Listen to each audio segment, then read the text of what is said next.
Howdy. Today, we will be taking a look at X-Transbots Monolith. And, you know, the more I look at him, the more I think he kinda looks like Menasor from Transformers Generation 1.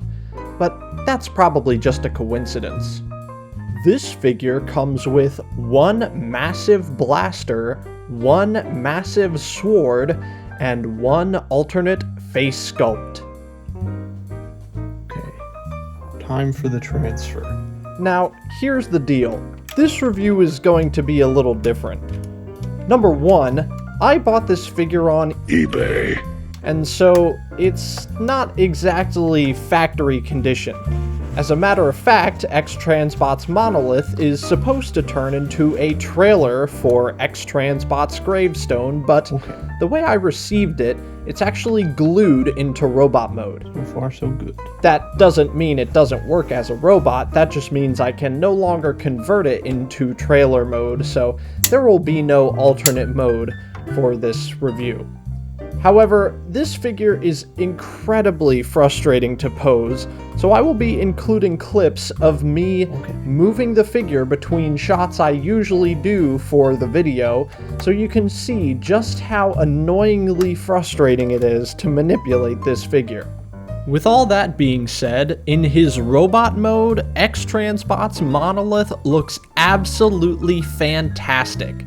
The figure is covered from head to toe in beautiful metallic black paint, metallic purple paint, and that's not even ignoring all of the amazing paints used on the individual X-Transbots figures that attach to Monolith.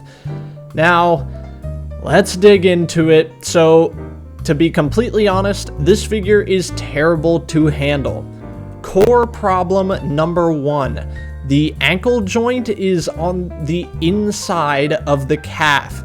This is really unusual because instead of it being in the middle, it being on the inside makes it incredibly unstable to pose in anything wider than an A stance.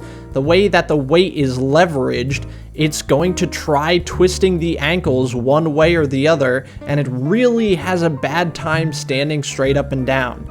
Most of the time when I had it standing in a more exotic pose, I had to resort to using the swivel just above the knee, which actually was more useful than the ankle pivot. And then, of course, core problem number two.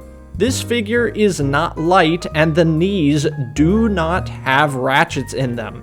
That's right, the knees don't have ratchets in them.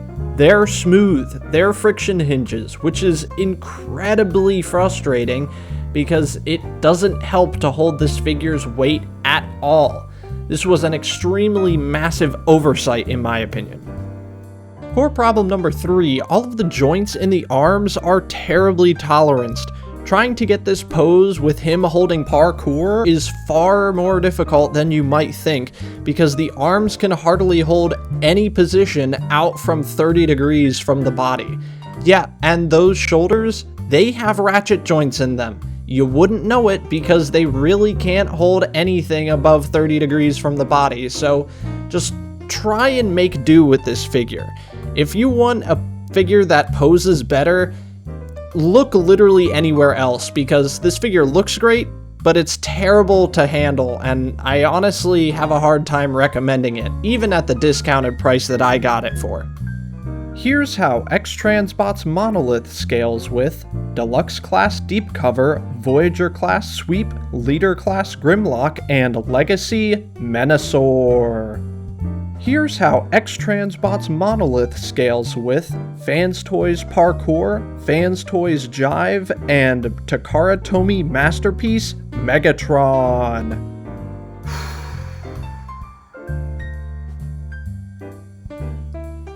This is what I'm talking about. This is exactly what I'm talking about. This figure is so frustrating.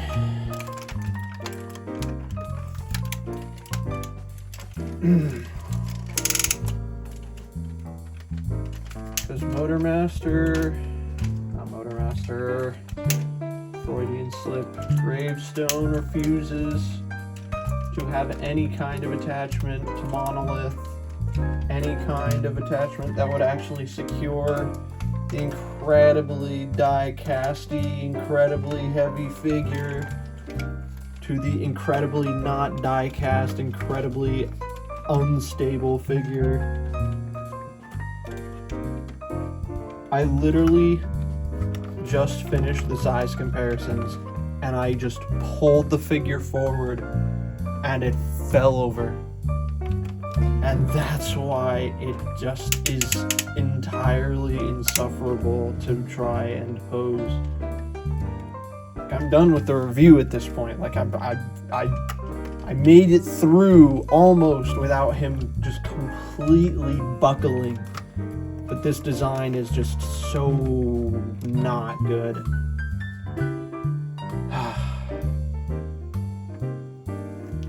On to the outro. I hope you've enjoyed this brief look at X-Transbots Monolith, because I sure did. If there are any other figures you'd like me to take a look at next, leave a comment down below. And as always, I'm Leo, reminding you that plastic toys don't belong in plastic prisons. See you next time!